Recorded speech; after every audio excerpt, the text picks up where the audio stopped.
Всем здорово, народ! Значит, сегодня поиграем за Лишрака. Открыл для себя недавно в это героя и играю я на нем на троечке, как бы это странно не звучало. Раньше я Лишрака особо не пикал, ну, может быть, там 1-2 игры у меня были, конечно, играл на миде, было более-менее нормально, но вот на тройку, да, никогда его не пикал, и просто поднадоело уже, знаете, одно и то же все, вот брать там всякие Тиаксы, Террорблейд, это прошлый век. Соответственно, играл в пати с Тускаром, и я такой подумал, ну, Туск плюс Лишрак, по идее, это мощная линия может быть. Не знаю, как Леший стоит с другими саппортами, но вот именно с Туском, как по мне, теория реально рабочая, и вы сейчас все сами увидите. Значит, Тускарчик навел суеты, подблочил вражескую пачку изначально, поэтому Гуля добил всего 2 крипа. Она была у них под вышкой. Ну и лайн встал уже ближе к нашему тауру. Это все для нас супер приятно, очевидно. Рейнджа добиваем просто молнией, и, по сути, нужно нам апнуть 2-й левел. Со 2-го левела можно уже убивать героев, если не ошибаюсь, в позиционке. Но 100% вы убираете с 3-го левела вражину, потому что прокачиваете диаболики в 2. Соответственно, аспект тоже берем на диаболике, который нам позволяет, соответственно, эту способность усилить против героев, но зато мы постройки не можем вообще никак трогать этими диаболиками, но это не так нам важно. Спушит наш керри. Нам же нужно убить вражин. В чем заключается имбовость данной связки?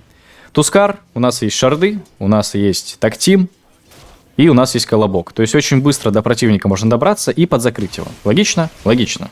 В это время мы включаем просто диаболики и неимоверно много физического дэмэджа выдаем по любому вражескому герою. Все, закрывается Гуля, и под диаболиками начинает гнить. Также идет такти, можно здесь поддавить, по сути, было Рубеслава. Но у меня вот чувачок на Тускаре решил как-то вот, как пусибой сыграть, понимаете, да? Не задавил.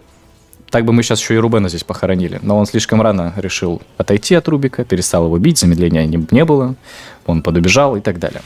В общем, подставился Гуля просто. У него было мало хп в моменте. Я, соответственно, это не мог оставить просто так без внимания. Ну и, соответственно, пока у него, да, лоу хп было, мы его забили. Но это было все на 2-м левеле. То есть у меня диаболики вкачаны в единичку. Когда диаболики вкачиваются в 2, если противник отходит от крипов, если он стоит где-то там просто слева, допустим, за деревьями, знаете, да? Или справа, допустим, Лотус решит забрать. Все. Это практически 100% смерть. Если диаболиком... Вот сейчас, например, нужно закрыть Рубика, включаются диаболики, и все, под тактимом, посмотри, под тактимом они просто гниют. Из-за того, что у нас молния замедляет, тактим замедляет. Ну и Туз, конечно, шардами может подзакрыть героя вражеского, тогда он точно никуда вообще уже не убежит. Единственное, что, если блинк имеется у вражина, то тогда да. Он, конечно, здесь может спокойно заэвейдить всю нашу комбинацию, но если блинка нет у героя, то это очень легкий, по сути, килл. Самое главное, опять же, это чтобы не было много союзников у этого героя вражеского рядом. Крипов, чтобы не было. Нейтральных крипов тоже нам нежелательно, потому что диаболики, опять, когда вот они в один таргет долбят, то урона реально супер много. Если там делится на 2, то есть если у вас и Гуля, и Рубен, допустим, в одном месте стоит, вы делите между ними дамаг, по сути. Тоже нормально. А вот если будет хотя бы один крип рядом с ними уже, то все. По сути, 33% будете урона терять. Ну, типа так. Да, это должно работать в среднем. В общем, главное, да, если видите, что противнички отошли от крипов, если они загуляли, в опенфилде в каком-то стоят, сразу же кричите Тускару: «Кати колобок, братишка!» Вот сейчас, например, снова должен умирать Рубен. Ну вот да, такие моменты — это гарантированная смерть для вражеского героя. Рядом не было ни одного союзника, он был закрыт шардами, еще и елочка нам помогла. Все, включаются диаболики, тактим, персонаж убежать не может, дэмэдж у нас 1 000 000. И это гарантированное убийство. Вообще 100% без вариантов, если нету блинка, если нету эскейпа какого-то у вражин, ну, либо сейва, там, неуязвимости, туда и сюда. Например, там Пугна может подсейвить в целом себя или союзного героя. Вот против Пугны, да, работать не будет, потому что у нас диаболики — это физический урон, не магический. Но тогда мы просто качать диаболики не будем, и это уже будет не то. В общем, если видите, что чувачки без блинков туда и сюда, можно вот такую вот суету и грязь наводить. Что мы имеем по итогу? По крипам у Гули 6, минута 4,5. По общей ценности давайте посмотрим. Все, у нас 2700 нетворса на 4,5 минуты. Ну, неприятно, нет? 4 убийства, 0 смертей. Как говорится, лайн в салат просто для вражин проигран на самом-то деле. Просто по КД можем убивать сейчас врагов. Вот Гуля бегает 2-го левела, мы с Тускаром уже 4-го. Также Рубислав тоже 2-го левела, по-моему, да, или 3-го максимум. В общем, у нас все прекрасно, деньги есть, опыт есть, вражеский керри задушен. И если ваши тиммейты лайны не проигрывают, а хотя бы ровно отстаивают, то вы уже в преимуществе в целом по карте. Если же наши тиммейты проигрывают лайны, не брезгаем возможностью зайти в гейт, залететь на топ-тавер просто Здесь, кстати, неприятно. Если бы шардами закрыл гулю, он бы еще раз таверну отправился. Вот видите, тильт. Тильт у Рубислава уже какой-то тип нажимает, хотя вроде ничего не произошло. Ну, типа, да, Тускар промахнулся шардами первый раз. Ну это же тильт, пацаны. Это тильт, знакомьтесь. Вот он. В его изначальном и чистейшем проявлении. Ну так вот, да. Если вы понимаете, что вы вражеского керри поддушили, можете, допустим, его еще раз убить. И когда он в таверне будет, просто прыгаете в гейт, залетаете на топ, помогаете своему керричу убить вражеского оффлейнера, если такие проблемы у вашей тимы имеются. Опять же, это действие супер не лишнее, потому что с Тускаром вы очень быстро можете до противника какого-нибудь, дойти через колобок. И опять же, если бы, допустим, был Акс во вражеской команде, допустим, Акс стоял бы на фрифарме, просто с Тускаром подходите, лицо ему ломаете вообще гарантированно, Лишрак плюс Туск 100% убивают Акса, он никуда не убежит, вообще без вариантов. Забираете деньги с Акса, получаете дополнительную, опять же, экспу и начинаете продолжаете, точнее, дальше сноуболиться. Вот такая вот суета. В общем, да. Не брезгаем возможностью в гейт заходить. Это, очевидно, действие супер полезное и так далее. На мид, конечно, выходить вам не нужно, сколько вы троечка, но можете Тускара отпустить, просто поставить крипов, пофармить, побить. Минус Лишрака, конечно, это то, что у тебя очень быстро мана заканчивается, неимоверно быстро. Когда ульта появляется, то это вообще все. Пару раз тики, ульты прошли, 50 маны стоит каждый из стиков. Это прямо неимоверно быстро. У тебя заканчиваются твои ресурсы. Поэтому всегда нужно таскать кларетки, капли таскать и так далее. В общем, смотрите, что у нас имеется. Да? 4-8 по карте. В целом все хорошо у нас на миде. Здесь я не понял момента, почему Пудж не хукнул Лину. Это был 100% гарантированный килл. Сейчас ему нужно было отвести иллюзию, хукнуть Лину, начать ее жрать под ультимейтом. Я бы подошел, нажал диаболики, все. Лина бы умерла. Но тем не менее, посмотри, насколько Гуля сейчас в тильте будет. Значит, подходит Пудж, хукает Рубена, фришный килл для него. И Гуля просто идет на крипов. Он хочет апнуть свой 6-й левел, но не может этого сделать. И он 100% здесь умирал. Опс. Ответный тип, что осуждаю. И не одобряю подобные высказывания. Но на самом деле, ладно. Тут было наказано быдло. Так сказать, ответный тип по Рубиславу, чтобы он еще больше тильтанул. На самом-то деле, давить противника морально не запрещается, пацаны, если хотите победить. Ну и Лишрак такой довольно фановый на самом-то деле. Да, мана заканчивается постоянно, но вы купили арканцы раз. В идеале, там, если у вашего пятерки, четверки еще будут арканцы, вы с ними просто вместе бегаете, тогда мана будет уже нормально плюс-минус хватать. Если, опять же, вы таскаете кларетки, купили каплю и так далее. Если понимаете, что ваша помощь прямо в данный момент особо не нужна, ну вот, например, ситуация на карте, да, Пудж убил Лину под мидом, у Мартры 2 саппорта имеются под ее боком, он может сейчас спокойно фармить всю верхнюю линию, там, лесной кэмп и так далее. Просто качаетесь, играете на свой фарм. Не забываем убивать крипчиков, если для этого есть возможности. Очевидно, нужно на Лишраке стакать, если вы хотите бить крипов, потому что через ваш ультимейт, через ваш третий скилл, да и даже через диаболики, конечно же, приятнее бить крипчиков, когда их много в одном месте находится, когда пачка большая.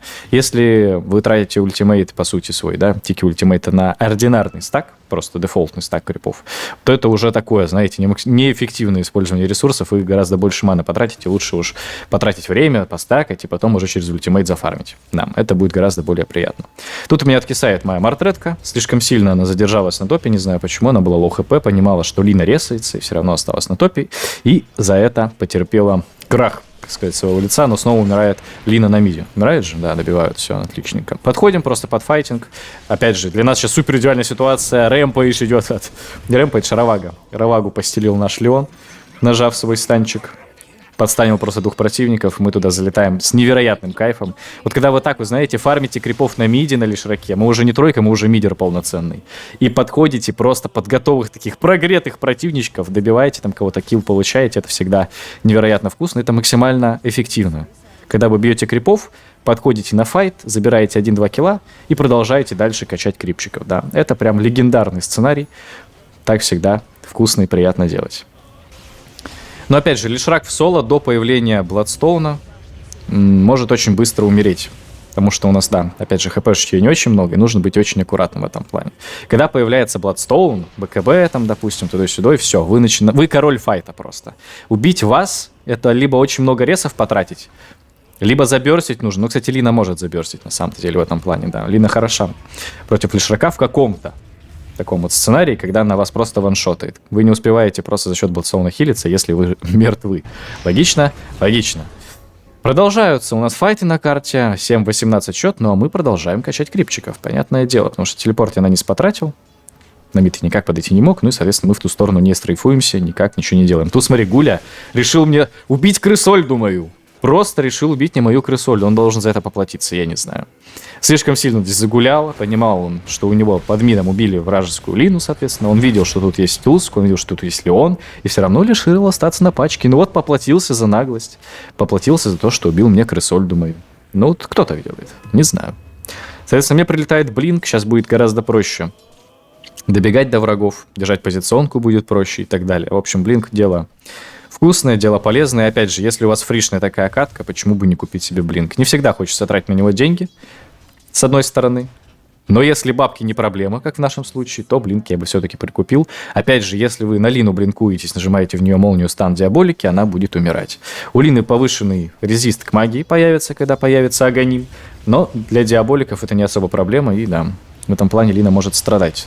Но опять же, если Лина будет в бэклайне своей тимы находиться, если у нее будут просто подсейв в виде саппортов, то так лучше не делать, лучше, конечно, во всех вражин не блинковаться. Но с появлением БКБ и Бладстоуна можно, потому что вас просто тупо не убьют, пока у вас есть мана, пока у вас есть кнопочки и так далее. Снова умирает мартредочка моя от Лины. Снова неприятный момент. И вот на самом-то деле, казалось бы, катка довольно фришная. Да? У меня топ-1 нетворс, у моей Мортри топ-2. Но у меня пацанчики, хоть и много пиздятся, они как-то довольно пассивно начнут играть в мидгейме. И в эндгейме они тоже начнут супер пассивно играть. Как-то они потеряются в этой катке. И мы очень долго не сможем вражин подпушить. Тут решил поддавить, но меня почему-то никто не поддержал из моих тиммейтов. За инвокером никто не пошел, хотя Гулю мы, по сути, уже убили. Ну, видимо, забоялись, хотя не знаю. Магнуса РП нету, Лина тоже там потратила все свои кнопки на топе. Могли бы и поддавить. Если бы хотя бы один чар мне помог, мы бы и инвокера там забрали под вышкой. Но, допустим, ладно. Подбегаем на фришный килл. Забираем. Отличненько. Плюс бабки. Еще 250 золота нам в копилочку. В идеале дождаться каких-то прям основных слотов. Там, я бы что сделал? На Мортре купил бы просто себе БКБ, я не знаю, Дизоль. Пошел бы херачить вражин, и мы бы здесь снесли все за 25 минут, за 30 мы бы закончили игру. Опять же, если бы просто в пятером стакнулись, с нашим, я думаю, перефармом мы могли их спокойно сносить. У Гули вообще ничего нету. Инвокер, Рубен там тоже голые бегают абсолютно по 2000 нетворса каждый. Здесь нужно было стакнуться в пятером и по 2 слота на Мортре все, игру заканчивать. Домотал до момента, когда у Мортретки появилась БКБ, 19 минуты, мы сломали, в общем, Т2 тавер снизу, и теперь решили стакнуться в пятером, я уже надеюсь, чтобы просто там забрать рошанчик и пойти дальше ломать им все ТВРа. В идеале сделать бы так, конечно. На самом деле, кстати, Лишраку очень приятно еще выбить шарт. Тут нападают на нашу мартредочку нормальненько, БКБ уже реализовано, и по сути сейчас должен умирать и Гуля также, умирает вражеский Гульнара. Магнуса, не знаю, догоним, не догоним. Скорее всего, уже нет, да, просто блинкаут ТП на базу, допустим. Ага. Ну и все, сейчас, допустим, можно убить рошанчика и пойти ломать все оставшиеся ТВРа. Прям максимально сильно прессинговать вражескую тиму, но опять же забирать тройку, забирать всю доминацию на карте, на нижней их половине. Здесь прыгаю в инвуркила, но не было просвета, поэтому убегает, соответственно, чувачок в инвиз, да. Купил сразу же 2 доста. Неприятно, короче, когда ты на лишраке вынужден покупать досты. Вообще, на самом-то деле, народ, что думаете? Уже 1000 лет как будто бы стоило ввести отдельный слот под просвет. Типа под досты, под гем и так далее. Опа, симфония. Симфония скиллов идет. Гениальная. Задоджили торнадо. Ну не могут догнать Рубена. Просто Рубен на ноге бежит, кнопки не нажимаются у моих тиммейтов. Я не знаю, он убегал 30 секунд. Очень долго жил здесь Рубислав. Просто не могли его никак догнать мои тиммейты. Не понимаю, почему на самом-то деле. Здесь нужно принимать дальше файт. Опять же, под нашим виженом мы все это видим. Надо добивать противничков. Здесь просто в Магнуса даю контроль, чтобы РП не нажималась. Ну и, в общем, Артра у нас бьет вышку. По сути-то ладно. Но дэмэджа без нее не хватает. Магнус, очевидно, выживает на 50 хп, но хотя бы вышку мы сломали, хоть что-то у нас происходит. Ну, такая вот, видите, да, неприятная, короче, какая-то дота. Вроде бы, типа, мы их догоняем, а вроде бы они и выживают, и чуть-чуть вроде не хватает, и время мы вроде теряем, тудой-сюдой. Ну, так вот, отдельный слот как будто бы стоит уже ввести под досты, под гем, в общем, под любой вижен, ну, возможно, даже под варды. Ну, потому что, блин, герои жирные все, и тебе нужно всегда очень много слотов, и ты даже на саппорте сейчас имеешь, по сути, много нетворса. Если это не какая-то киберспортивная дота, за нее не шарю, народ, тут не обессудьте. Но обычно, если ты играешь на сапе, все равно у тебя слоты все практически забиты. Да, на сапе у тебя 1-2 слота будет свободных. Но вот, блин, играя даже на лишраке тройки, мне не хватает. Не хватает слота под досты. Я не хочу стики продавать. Не хочу. Потому что они мне нужны. Прям во время файта они очень сильно заряжаются, и нам лишняя мана всегда, она не лишняя. Мана очень быстро заканчивается, вы сами можете все видеть. Ну и плюс у меня скоро появятся там дополнительные еще там слоты какие-нибудь, еула, туда и сюда, и все. У меня куда мне досты-то класть? Мне после 25-й и 30-й минуты досты класть тупо некуда. И что я должен с этим делать? Просто бегать, как-то пытаться, я не знаю, жертвовать одним слотом в моменте, чтобы нажать просвет ради убийства и так далее. Ну, в общем, неприятно. И вот момент, пацаны, когда враги вышли в смоках на наших пацанчиков. Значит, Мартра вышла на Рошана, а вот Пуч с Леоном остались по тайной лавке вражеской. И, соответственно, тимфайт пошел. У нас имеется БКБ, прожимаются кнопочки и начинают долбить всех героев. Посмотри, насколько много дэмэджа у Ешного. Посмотри просто. Просто посмотри, насколько все герои вражеские гнили, насколько всем было неприятно. И они просто ничего не могут с нами сделать, пока мы в БКБ. Просто Лина, Гуля, Магнус и Рубик смотрели, как я их постепенно так медленно выжигаю. Лина выжила на парочке хп буквально, потому что Туск у меня и Мартра, опять же, были далеко в Рошпите и никак не могли нам помочь. Тут дастики прожимаются, умирает, соответственно, Рубислав, и у меня заканчивается мана, я вынужден подотойти, но, конечно, не хочется особо так вот тиммейтов бросать, поэтому стою плюс-минус близко, просто создаю видимость, что я здесь присутствую. Но в идеале, да, мне бы просто выйти подрегениться. Но, опять же, у меня еще не было при этом Бладстоуна. Если бы у меня был Бладстоун, который вот сейчас мне прилетает, я бы еще после файта фулл хпшный выжил. Меня бы вообще никто не пробил, я бы тупо зарегенился. И, соответственно, в чем сила Лишрака? Вы можете прыгнуть на блинке во всех вражеских игроков, нажать БКБ Бладстоун, ну, там, в моменте, когда у вас какой-то стан летит, да, можно БКБ сразу не прижимать, но я имею в виду, вот, просто в моменте нажать БКБ, нажать Bloodstone, и вас никто подконтролить не может, кроме там РПшек всяких, но, скорее всего, вас даже РП нажимать не будут, потому что не убьют, если вы нажмете Bloodstone, вы просто зарегенитесь. И вы очень сильно рушите вражескую позиционку, раз, и, во-вторых, вы и дамажите до хрена. У вас очень много массового такого дэмэджа, который по всем противникам залетает. И магический, и физический за счет диаболиков, и подстанить кого-то первым можете вашим спылом. Посмотрим сейчас еще на один файт, кстати. 5 секунд БКБшки. Или выйдут. Ну, по идее, противнички должны выходить. Мы их видим на вижне, я не понимаю, почему никто за мной не шел. У меня БКБ было еще там 2-3 секунды на кулдауне, не захотел прыгать, понимал, потому что у нас Пуджа не будет рядом. В общем, как-то не знаю. Я ждал, хотел, чтобы этот файт начал либо мой Туск, либо мой Леон, но они так и не прыгнули под Vision, поэтому я тоже решил туда вперед первым не лезть. Еще одна перемоточка, пацаны. Вражины забрали Рошана, теперь у них преимущество в 10 тысяч голды, между нами имеется, перед нами точнее. И здесь я уже не знаю, пытаюсь засетапить просто килл на Магнусе, забайтил его на прожатие БКБ, соответственно, РП он выдать никак не может, Магнуса мы убиваем. В это время еще можно было бы найти Лину, но почему-то у меня пацанчики ее отпустили, она просто спряталась в кустах вон там вот сверху. Еще один блинк в No Vision, еще один, соответственно, Юл, еще один сетап килла, убиваем также еще и Рубислава. Но я не знаю, у нас есть 2 опен килла, можем как-то забайтить противников на байбейке, если быстренько пропушим топ-тавер, там, или выйдем на мид, туда и сюда, чтобы они хотя бы деньги свои потратили, бай нажали, бай потратили, у нас было хоть какое-то преимущество, опять же. По крайней мере, преимущество по баям. Но посмотрим, сможет ли моя команда это сделать, сможет ли она это реализовать. Итак, парни, давайте посмотрим файт на 50-й минуте за Рошана. Ну, я не знаю, нетворс тут уже лютый, конечно, в любом случае. Шмотки есть у всех. Преимущество 12 тысяч у команды противника. Я заебался, без лишних слов. Хочется как будто бы хекс просто сделать, чтобы, я не знаю, контроля выдавать еще больше по вражеским игрокам. Раз у меня там лимон, ага. Ну, действительно лимон. Раз у меня Ливон не может блинкануться, выдать хекс, просто стан, так сказать, начать инициировать под свой контроль и так далее. Ну, вот пацанчики вынуждают просто покупать какой-то хекс. Соответственно, сейчас будет у нас файт за Рошана. Даю Юл просто в гулю, чтобы подконтролить временно.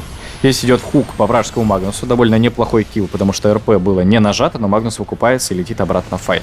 Здесь под БКБшкой я решил поддавить, просто опять же напугать вражин, нарушить какую-то их позиционку. И здесь нужно убивать либо инвокера, либо, опять же, Рубислава. Цепляю инвуркила станом. Здесь именно на Еулах захожу выше на ХГ, потому что я не знал, стоит там Лина или нет, и было бы неприятно, если бы она в меня выдала свой прокаст под стан. В это время должен умирать Гуля, у него заканчивается мана, доджим здесь торнадо, но блинк в КД не могу никак подойти. Нажимаю снова на себя Юла, чтобы просто задоджить выжигание маны от инвокера. Хорошо прыгает в бэклайн фантомка. Неужели? Гаддэм, неужели? Хороший врыв от нее был. Стан. Опять же, Рэвэйдж, по сути, от Леона первым скиллом хорошо идет. Умирает инвокер. Умирать должна также здесь Лина. Но не тут-то было. Я думал, что у Мартедочки Аегис, а Аегиса-то нету. Остается только я и Туск, но у меня мало маны. Сможем ли мы здесь Лину добить или потерпим поражение? Кстати, еще пуш нам помогает. Но и опять же, вот диаболики просто выжигают Лину. Она умирает. В полете, кстати, под Тускарычем. И здесь остается один Гуля. Нужно просто, чтобы Туск нам немножко помог, и мы его уже здесь добили. Залетает стан от Колобка. Он, кстати, в меня вселяется, начинает меня жрать, но мы в Юла поднимаемся. Также у меня Бластон откэдэшивается. Ну, на самом-то деле, вот Гуля уже очень солидно хилится, очень солидно набивает лицо, и постоянные баши, вот эти вот неприятные, конечно, не дают особо против него играть. Как по мне, он здесь слишком задержался, но как будто бы моя команда его решила отпустить, но хотя бы Рубислава мы заберем. Да, окей, Рубислава точно мы здесь уже не отпускаем. Он должен отправляться в таверну, и как будто бы можно заходить и ломать им ХГ. Что? No way, 53 минуты уже просто идет эта игра. Я не знаю, как с моими тиммейтами нельзя это было закончить просто на 25-й минуте. Максимальная фришная катка растянулась на часовик, и не факт, что мы сейчас ее, кстати, закончим, потому что пушить-то, опять же, некому. Кто будет ломать сейчас врагам базу? Я не могу сломать. Туск не может, Пуш не может. Сможем ли мы здесь Гулю убить под рейджом, когда он у него закончится? В идеале его сейчас просто серию контроля ему выдать, чтобы он никого не сел. Но я не знаю, ну просто Пуш не ультует. Он просто не ультует. Есть ли для этого хоть какие-то, блядь, обоснования? Ну, как будто бы их нет. Я не знаю, почему он ультимейт свой не нажимает. Почему сейчас кнопки никакие не жмутся в инвокера, тоже не понимаю. Инвокера выпинывает из-под меня. В общем, да, максимально приятно, говорю. Ну, ладно, хоть сейчас ультимейт свой нажал. Но как будто бы просто уже нечем здесь убивать вражин. Я вынужден просто отсюда выйти. Ну, только вот инвокера, кстати, можно забрать, который загулял слишком сильно. Опять же, нажимается у него инвиз, тут нажимается инфест, да. Это же он инфестом, получается, в противников залезает. Ну да, тоже просто инфестом залезает. Ну как, я не знаю, я в таком в тильте просто присутствую сейчас, в невероятном.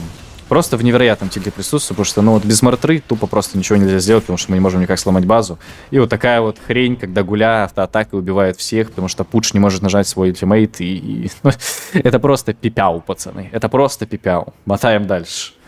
Из интересного, у меня выбили бай, и здесь завязывается файт, видимо, последний на данную катку, когда вражины подошли к нам и начали пушить нам базу.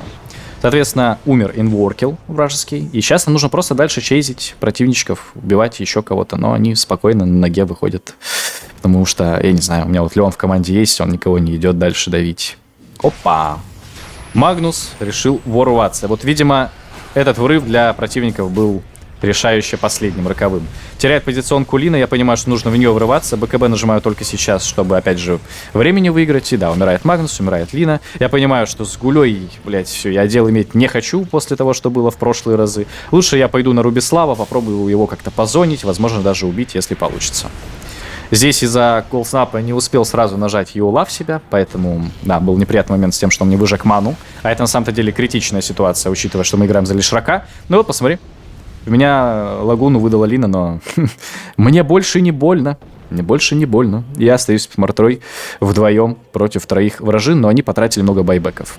Видимо, это был файт не последний, будем мотать еще дальше. Также Мартре еще прокает дабл дэмэдж, ну просто некуда уже дальше тянуть. Пацаны, 62 минуты с максимально фришной катки, по сути, мы растянули этот файтинг. Начинается! Let's go! Отвратительный врыв от Магнуса, сразу он словил Хекс, и под этот Хекс, соответственно, умер. Но также умирает у меня еще и Леон. Выкупается Магнус, Леон не выкупается. Будем посмотреть, что происходит дальше. Подстанили инвокера, выбили с него Ion Диск, Магнус, рефрешер, не нажал ульту. Опять же, чем дольше длится файт, тем, по сути, нам лучше, потому что очень много будет нашего первого скилла лежать по всему файту из-за шарда. Я решил не упарываться дальше, а здесь просто попытаться добить инвокера, и у меня это, соответственно, сделать получается отлично. Инвокер без бая. Выкупается Леон, оу гад. Оу гад, Леон выкупается и летит, соответственно, к нам поближе уже сразу файт. Хук залетает в Гульнару, и после инфеста, по идее, он должен здесь умирать, ну, в идеале. Решил выдать стан заранее, но... Нет, здесь Гуля решил сделать по-другому. После БКБ лучше убить Магнуса, у которого не будет больше бая. Да, Магнус убирает без бая. Отдаю в Лину контроль. В идеале, чтобы Пудж его подстанил, но туда залетает стан в Пуджа в самого. Хук все-таки есть. Стан по Лине попадаем. Отличненько. Еще имеется сыр. Здесь просто стою. Навожу флекс. Умирает Лина. Выкупается Гуля. Рефрешер кастует Мартредочка. рефрешер рошановский. Сейчас в идеале просто подождать когда блинка, нажать хекс гулю, убить его, и все, это будет уже конец. По сути, это просто конец уже для вражин, потому что, ну, я не знаю. Здесь я, кстати, обосрался с хексом. Моя ошибка. Моя ошибка, пацаны, признаю. 23-22 у нас сейчас счет имеется. Гуля снова в меня залазит. Просто в 10-й раз подряд происходит одно и то же. Он в меня залазит, но у меня же имеется ЕУ. Я не знаю, на что он рассчитывает. Соответственно, мы его убиваем. Все. Враги без бая. У нас все живы. Пожалуйста, сломайте врагам трон. 64 минуты. И 64 минуты катка, которая должна закончиться за 25-30 минут, если бы мы просто стакнулись пятером пораньше. Но что сказать, пацаны. Лишрак не имба, Лишрак не имба. Когда появляются слоты, это реально очень мощный герой, который неубиваемый, может в самую гущу файта заваливаться, наносить тонны ауешного физического плюс магического дэмэджа и, соответственно, как ебанутый вампирица хилится. Всем спасибо за просмотр, народ. Завершаю на этом видос. Всем пока.